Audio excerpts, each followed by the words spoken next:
Donald Trump doesn't want to pay the legal fees of people that are his co-defendants?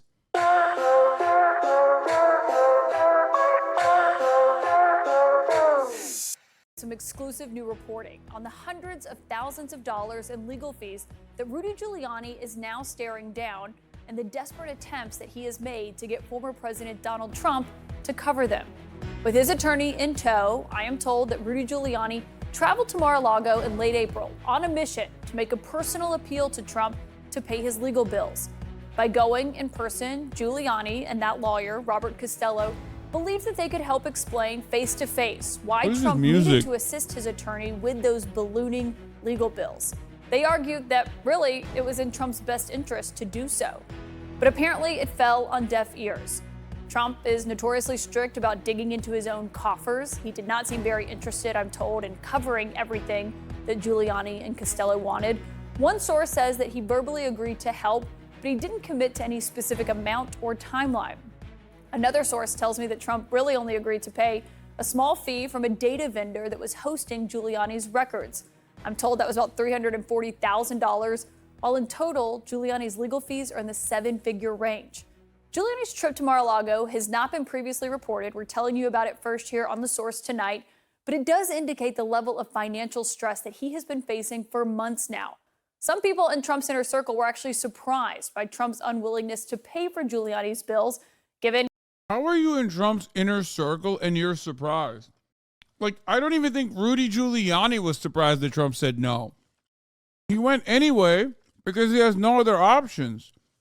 If anything, Donald Trump is incredibly famous, most famous, for refusing to pay the $5 a month subscription at the top of the hour to avoid the 3-minute ad break. That's what he's best known for. Now, if you don't want to be like Trump, if you want to avoid the top of the hour ad break, then all you need to do is pay $5 a month in the form of a subscription, or a free one in the form of a Twitch Prime, or the very few lucky get gifted a sub, right? Another way you can avoid the top of the hour ad break is by getting gifted a sub. Here's a 3-minute ad break now.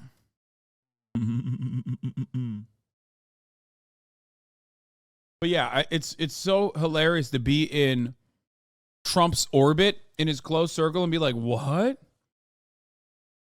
Donald Trump doesn't want to pay the legal fees of people that are his co-defendants who could potentially get him in trouble if they're not adequately protected?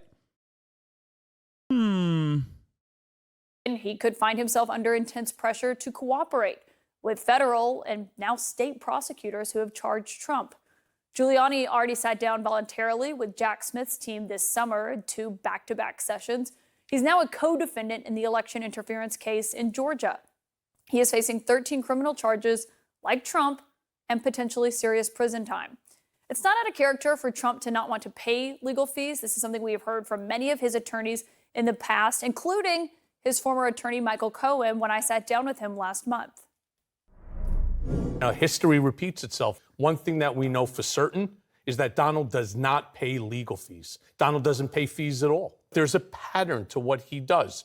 He will pay a little bit, fall behind, pay a little more, fall bigger behind. I'm joined now by former White House counsel under President Nixon, John Dean.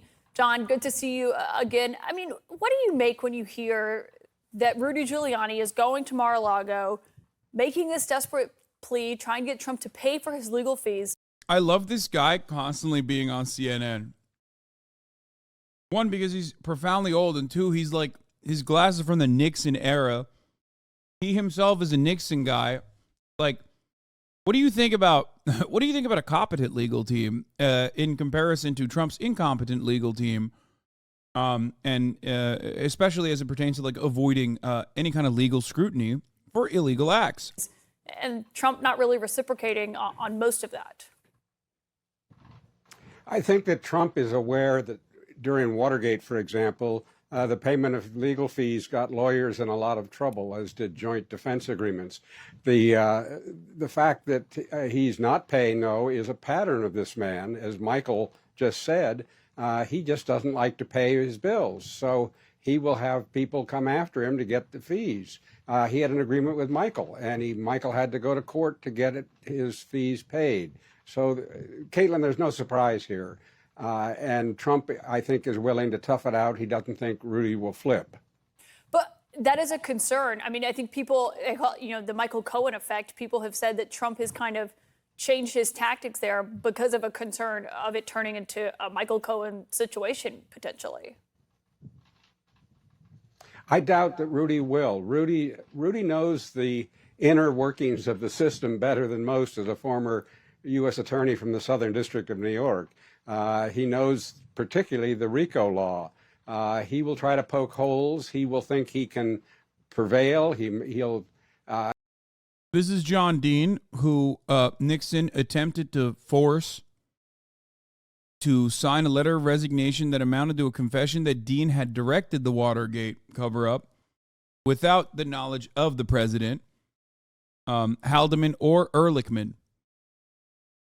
For those of you who are unfamiliar with Watergate, White House Plumbers is a really fun look into, a really comedic and fun look into the Watergate disaster and how demonstrably incompetent, how unimaginably and hilariously fucking incompetent the Nixon administration was at spying on the DNC and the Democrats in general is pretty funny. Definitely recommend it. It's also, I mean, RFK Jr.'s most important supporter acts his fucking face off in it. Woody Harrelson is, of course, who I'm referencing here. Good show. Put one of the main characters. Is it a new Kennedy fan? Yes. Woody Harrelson famously came out recently with a show of support for RFK Jr. He certainly, at the motion stage, the early stages of this proceeding, is not likely to flip. It's only if the government of Georgia can overwhelm him and he realizes he's going to go down and maybe he can save himself some years by cracking a deal. I sat down with Bill Barr, Trump's former attorney general, of course, as you know, the other week, and he had this to say about what he has seen, he says, happen to people who were in Trump's orbit. He leaves in his wake ruined lives like this, the people who went up to Capitol Hill, these individuals, many of the people who served him in government that got sucked into things, and he just leaves all this carnage in his wake. Do you think he cares about that? No, he doesn't care about that. Loyalty is a one-way street for him. John, do you think Rudy Giuliani winds up as more carnage here if he hasn't already in some people's view? I think he will. I think he's in deep trouble. The government's case, it looks like it's overwhelming. His federal issues have not been resolved. Trump could not pardon him in Georgia if indeed he is convicted in Georgia. How about pardon himself? Trump could not pardon himself in Georgia either, let alone Rudolph Giuliani. You know? Oh, God. This is why I love the Georgia case, okay? I love it because it's like, it's a very good case. It's a very strong case. There's a lot of real harm and real conspiracies that occurred there. And I don't mean conspiracy theories. I mean like conspiring to do crimes. And obviously it'll be televised in its entirety because it's a state court. So I love that. And last but not least, Donald Trump has no like presidential jurisdiction, pardon power whatsoever in state affairs.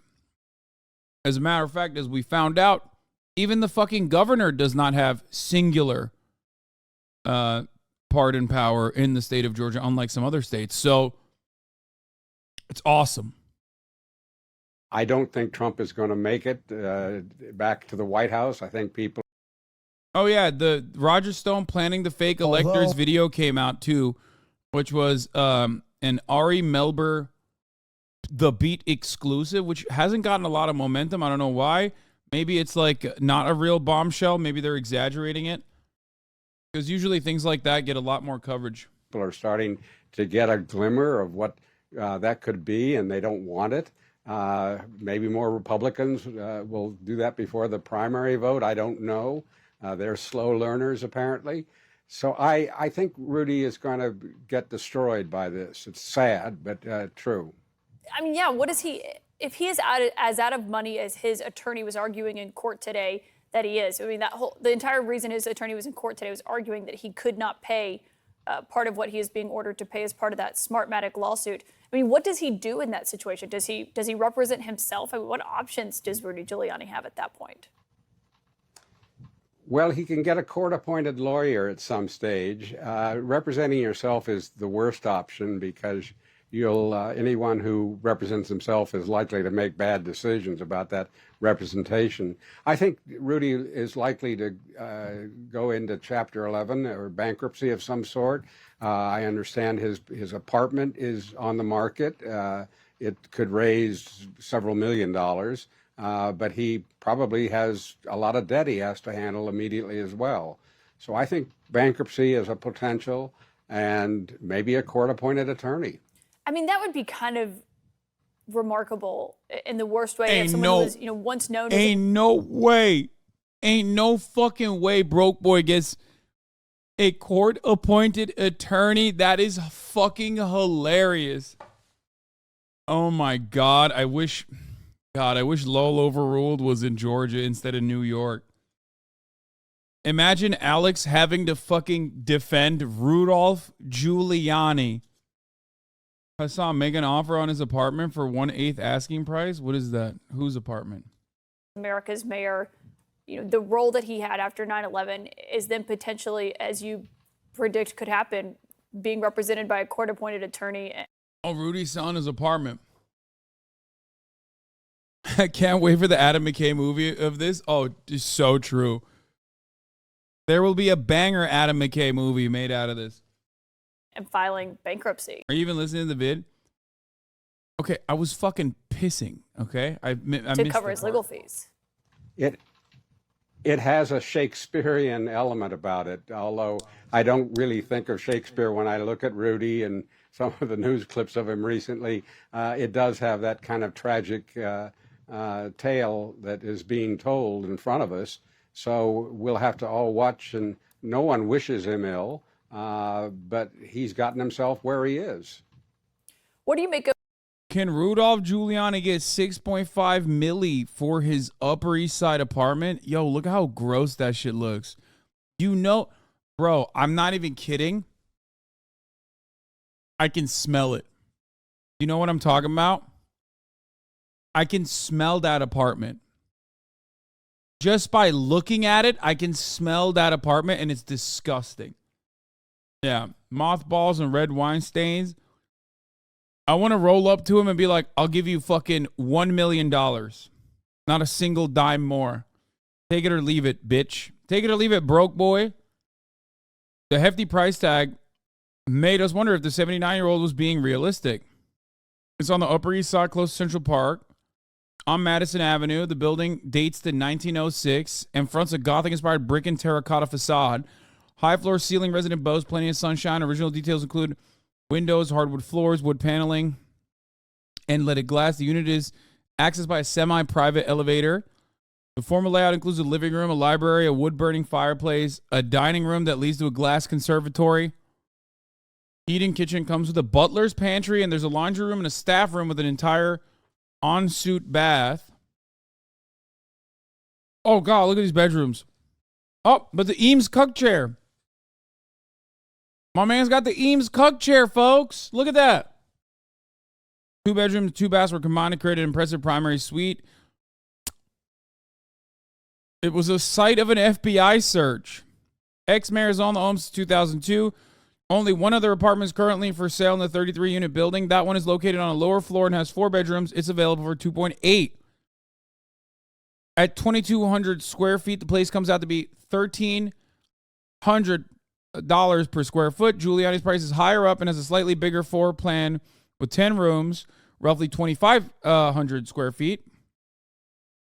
The last sale in the building was $3.7 million for a very similar yet more updated and glamorous apartment, says Jenny Lentz. As such, while the 6.5 is definitely rich, perhaps they are counting on the celebrity attachment. Yeah, I think he's putting this up specifically so he can get like a donor who doesn't even, who 6.5 million is nothing for him, to just basically do a cash infusion. I don't think it's because he's a celebrity.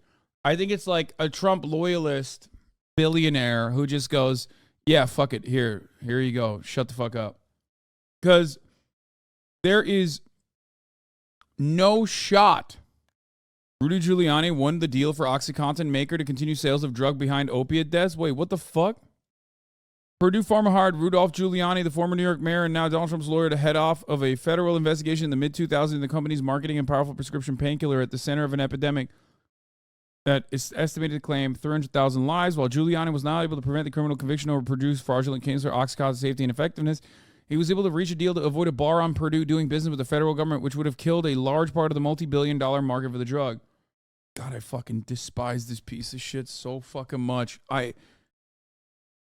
This might literally be one of the most evil things he's done in a sea of evil. At this point, he's just like competitively evil just for the fun of it. You know what I mean? This ghoul deserves everything that he's getting. Yeah, it's what I think of every time I think of all of his bad shit. He deserves every fucking bad thing that's happening to him currently for aligning with an obvious idiot like Donald Trump.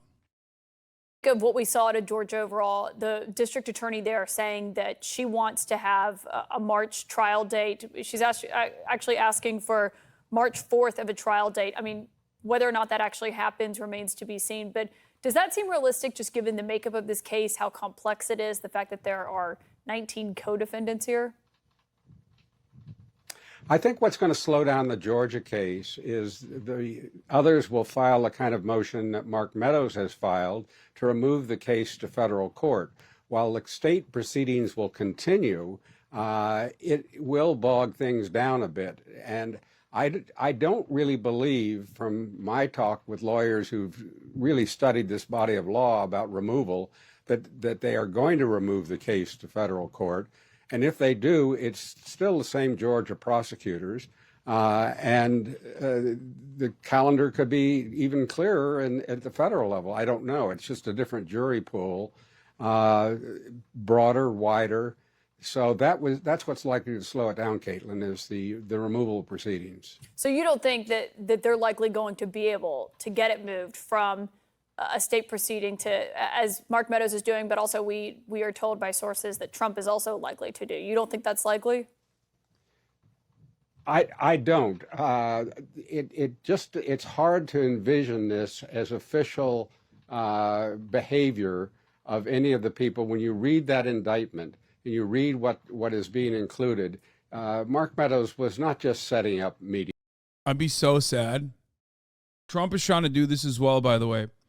Trump is also trying to make the move to take the court case to federal away from Georgia State, which is it's sad and it's scary. I don't think it'll happen, and yet I don't like that he's even trying. He was not arranging telephone calls. That's done by secretaries, staffers, White House operators. He's in the thick of this. And as the indictment brings out, is much different than his motion.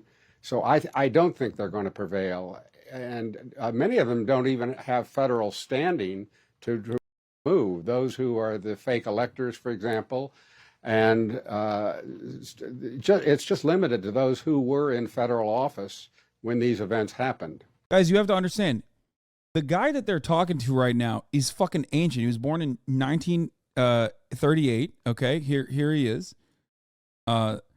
He was involved in Watergate. He was a part of the cover-up in Watergate and also gave testimony to Congress as a witness. His guilty plea to a single felony in exchange for becoming a key witness for the prosecution ultimately resulted in a reduced sentence, which is really funny. It's funny to have that guy come on to talk about Donald Trump's criminal misconduct. Yeah, I mean, and to bring this full circle, Rudy Giuliani is also saying He's going to potentially make that argument, though. I mean, he obviously did not work for the federal government. We'll see what the courts decide. John Dean, thank you for your perspective tonight. Yeah, I mean, he has like firsthand experience with this kind of shit. We're going to get to that in a moment. But now to this very serious and disturbing news. New details this morning. A Texas woman has been charged with threatening to kill the federal. Oh, here. Well, I'll show you this thing before we get to the federal, or the grand jurors being fucking threatened with murder. Here's Trump vet Roger Stone pushing the elector plot on tape. Although state officials in all 50 states must ultimately certify the results of the voting in their state, the final decision as to who the state legislatures. My man moved to get a better shot. I don't think that this was a leak, okay? I think that he fucking filmed this for himself. Authorize be sent to the Electoral College is a decision made solely by the legislature. And by the way, of course he has a Nixon tattoo. He has a Nixon poster. He has a fucking Nixon tattoo.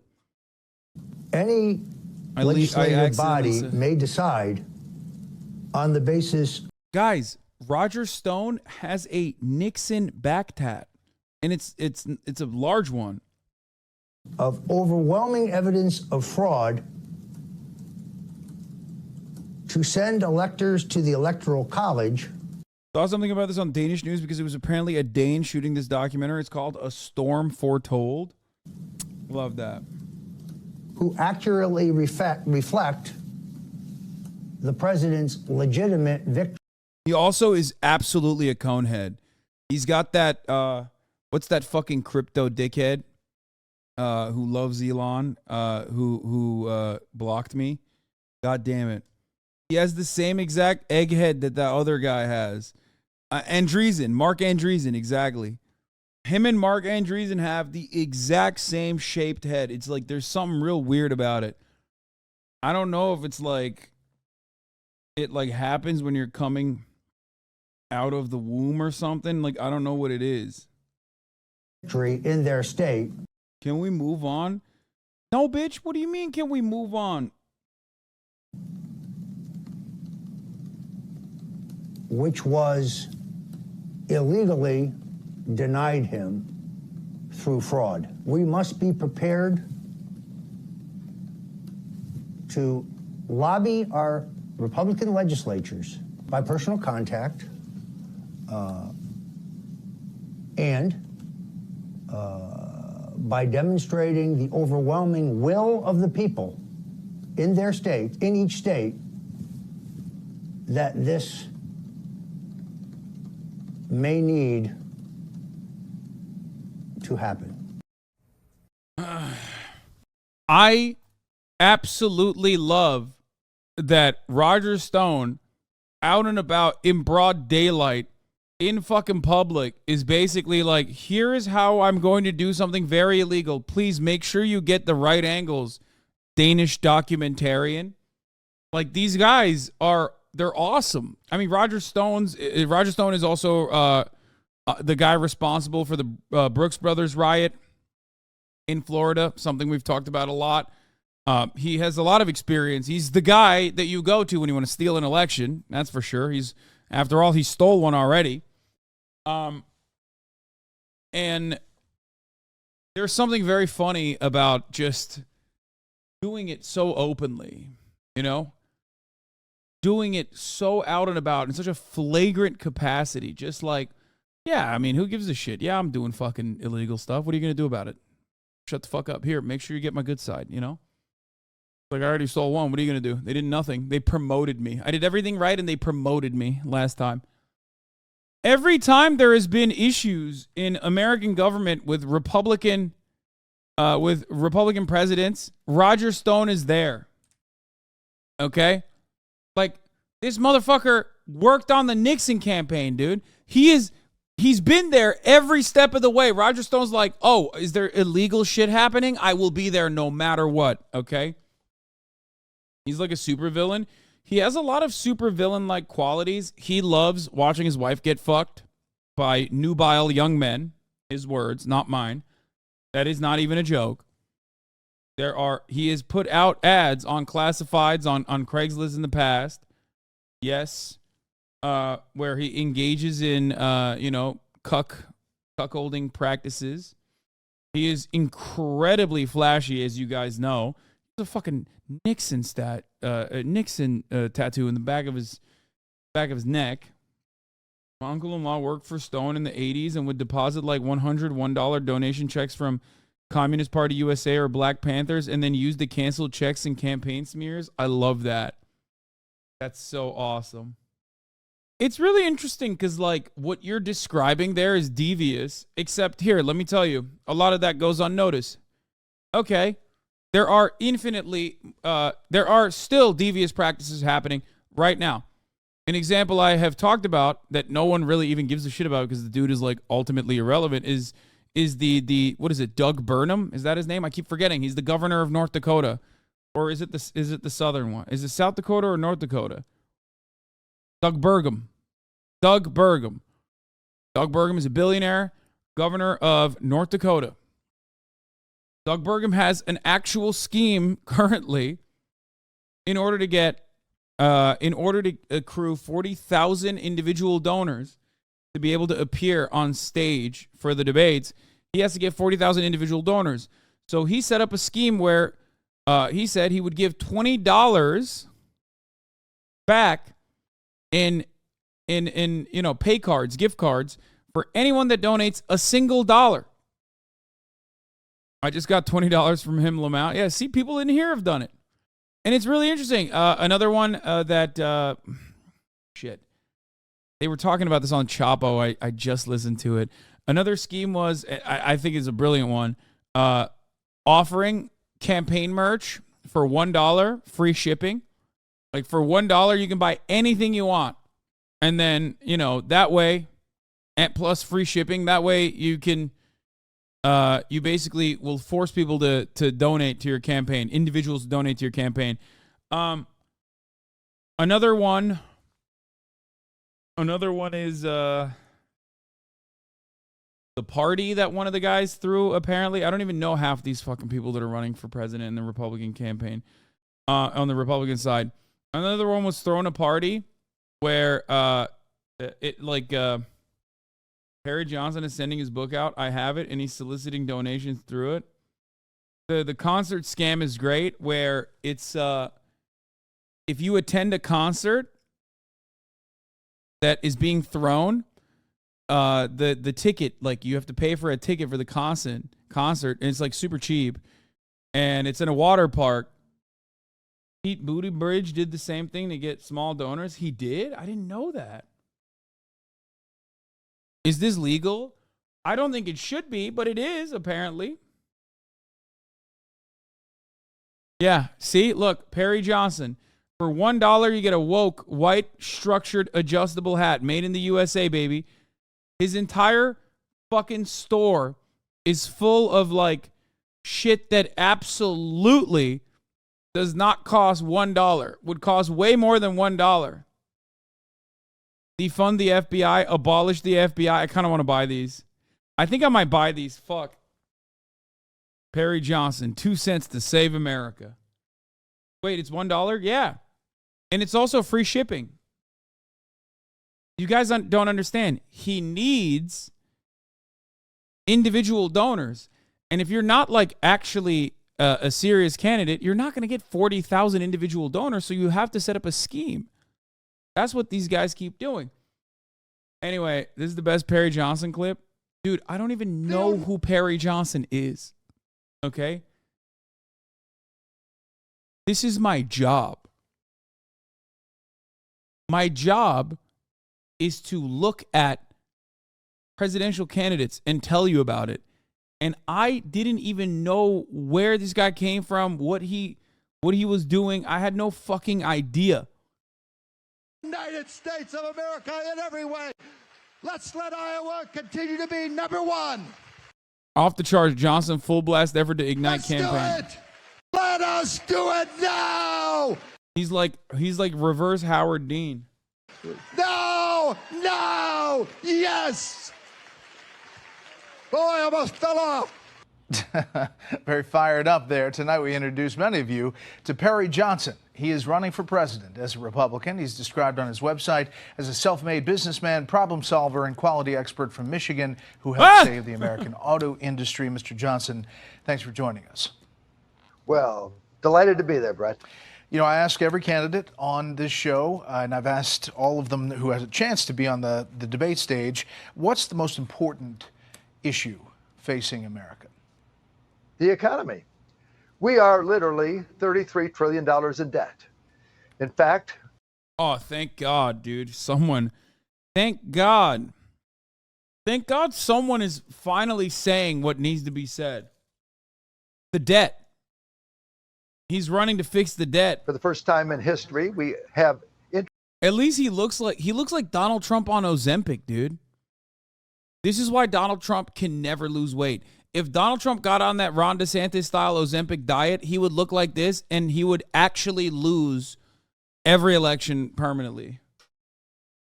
interest payments that are larger than what we spend on defense. It's $900 billion, which amounts to about $610 per month per family. Can you imagine a situation where every family is having to pay now $610 a month? Oh, you're talking about the Pete Buttigieg campaign. I covered this. Yes. Okay. This is different. Buttigieg campaign introduces contest for lowest donation. Yeah, I know. That was for clout so they could fucking say that the average donation was like $1. Just in the interest in our debt. And let's keep it in perspective. Right now, if you were to take a family with an income of $70,000 a year and they were $450,000 in debt, they were going to have a meeting and they're going to say, look, let's cut back.